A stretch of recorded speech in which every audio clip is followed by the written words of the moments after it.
So you just got escaped from Tarkov. Congratulations. You're probably a masochist. This game is one of the most addictive games that will send you down a whole lot of emotions every time you play, and leave you wanting more punishment. I hope this series helps. Okay, so one of the parts for your admin is setting up which language that you want to see your game in. Obviously, I'm going to pick English because that's my native language here. Next, you're going to be setting up your name. Make sure that you pick a name that is specific to you. I usually use mine. You want to choose from either Bear or USIC. Now, Bear and USEC both have pros and cons. I always pick USEC, so we'll just go with that.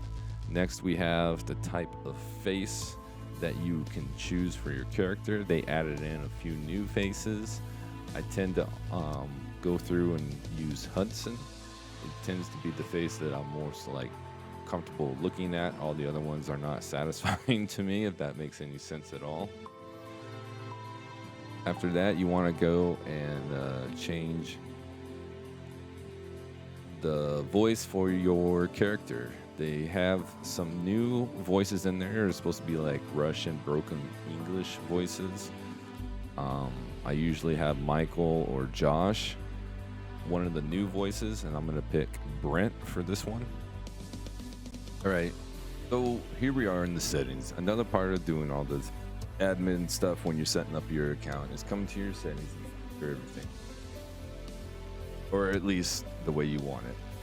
First thing you're probably going to want to do is turn off your head bobbing and change your FOB to what you feel comfortable with. I have mine at 70, and everybody that I know, we try to take the head bobbing all the way down. Go over to your graphics. Make sure that your graphics are set up for the gaming monitor that you're going to be. It makes 100% difference in how you're going to view your game.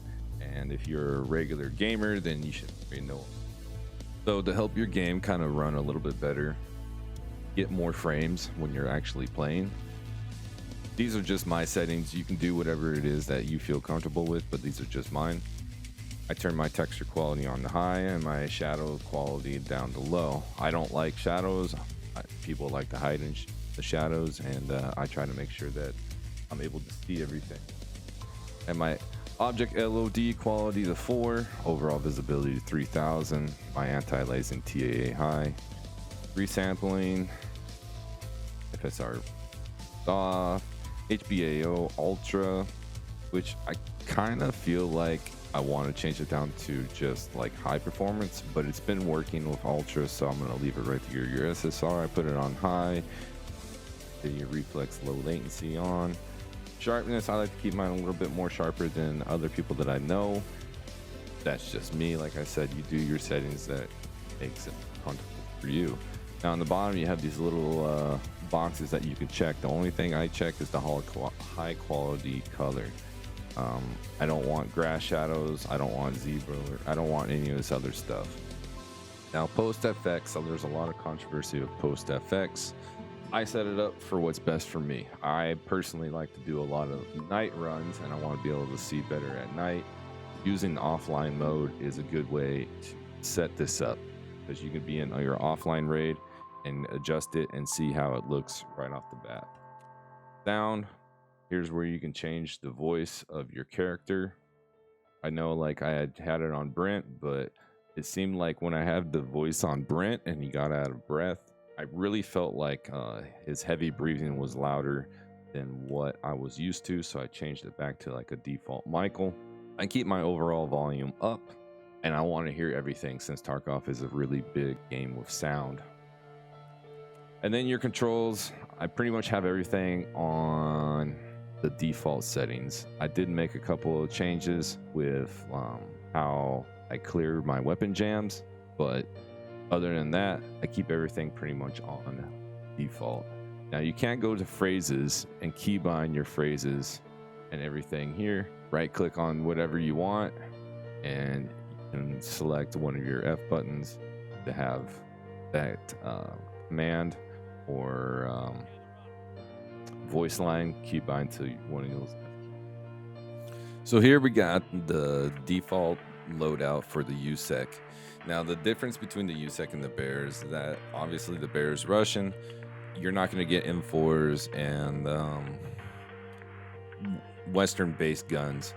You're going to be getting AKs and things like that. I haven't picked the bear when I first started a new account. I've always picked USEC, and that's pretty much what we get is ARs and 5.56 type weapons.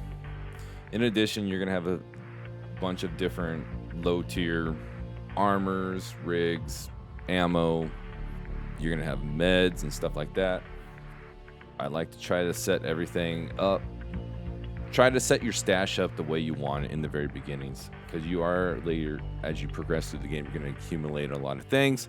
So you don't want to have a messy stash right off the bat.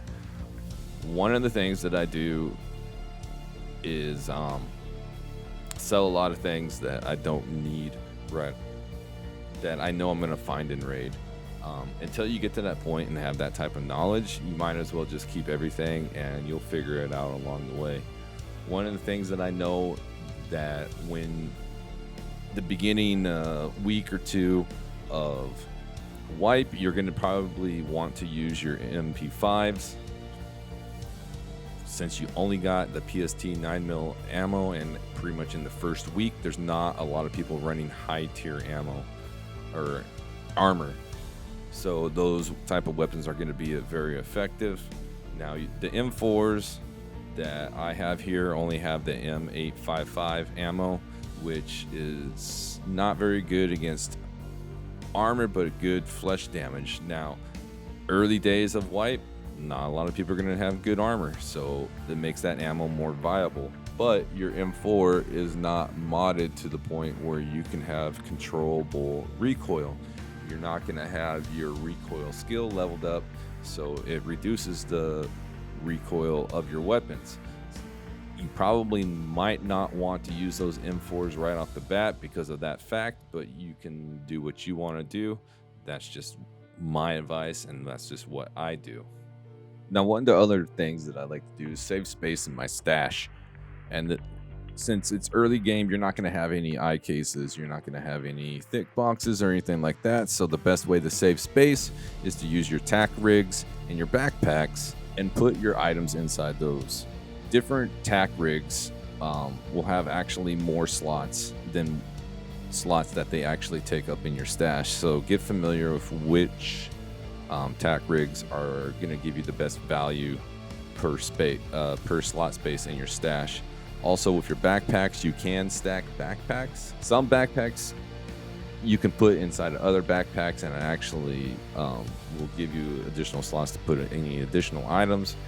Get familiar with what you can and can't do in your stash. Now, one of the other things that I like to do personally myself is I like to go to all the traders and I want to search everything. I know a lot of people do this, and one of the reasons you do this is because when you're in raid, it saves you some time in raid for having to search items. Now, if you pick up a gun and it doesn't have all the items searched within that gun, then it could prevent you from using that gun. Therefore, coming back and going through all your traders, searching everything, not only just gives you that search XP, but it saves you time in raid. Just a few extra seconds of searching goes a long way in the long run. I know it takes a long time to go through all the traders and search all the things, but it's definitely worth it. One of the other tricks I like to do is I like to go to fence. Every time I'm out of raid and I'm getting ready to load up for another raid, I like to peek at fence to see if there's any items that appear that I can search. Since there's things coming and going through fence's inventory all the time, that's just a little trick that I do to get items that aren't carried by the other traders. All right, another feature we have in the game is your hideout. Now, if you're trying to go and level up your skills and do some task items and stuff like that, a hideout's a good way of doing it. Being able to unlock like your med station level 1 or just unlocking the med station and being able to craft Soelas and being able to turn it in for your therapist task, or being able to craft some of the Tashanka, little small Tashanka cans, or getting 2 power cords and being able to craft like wires. That's fine and dandy if you're going to be doing tasks. The one thing is, those items are always going to be there. Now, I know a lot of people, they will hurry up and buy a scab junk box. I do the same thing, and then I hoard a bunch of barter items or task items and stuff like that, and then when I have them all ready to turn in when I get to that task, it takes up a lot of room, and you pretty much have to have like a list, of all the items you need, or to have like a mental picture of everything that you need. I know in the early days I used to make a list, and then I downloaded a list. You can find it, just Google search task items escape from Tarkov, and it'll come up with all the items that you're gonna need to have to turn in for tasks. And there's another list that you can Google search. It should be Hideout items for Tarkov, and it should give you a list of all the items you need to collect to level up your hideout. A lot of people say don't level up your hideout unless you're going to do soft skills and yada yada so forth. Just pretty much hoard all the items, and then when you get level 15, unlock the flea market, sell all those. That's good advice, because you will be able to make a lot of money with those items, because a lot of people are leveling up their hideout. They are buying this stuff on the flea market. So like for a corrugated hose, you can get like 100k rubles for a corrugated hose, or you can find wires and sell wires for 15 to 20k on the flea market. All these items do have value in the early games, and over the course of the wipe, they lose their value on the flea market. So it is good advice to be able to take advantage of the early game, the early wipe, and sell these for big profits. But you do put yourself a little bit behind the power curve, because if you don't hoard them and you sell them all, then you're gonna have to refine them. So there's a fine line about what you want to do and how you want to approach how you're gonna play the game, and how you're gonna level up your hideout, and what you're gonna hoard and what you're not gonna hoard. But just keep that in mind, that when you do unlock the flea market and you're being able to sell these items, you're gonna sell them for way more the value than they're worth, and then later on in the wipe, they're not going to be worth that much. Okay, so this is going to be the end of this video. I know it's literally a lot to take in at this time.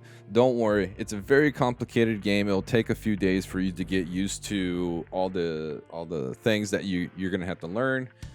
Definitely took me a good couple weeks before I kind of had a really good comfortable feeling of everything. But as far as like the beginner baby steps of just opening the game and going through, that's going to be it for this video. I am going to continue to make another video, and we're going to continue on with like tips and tricks and what beginners should be doing. But as of right now, I hope that everybody has a great day, and go out there and get them.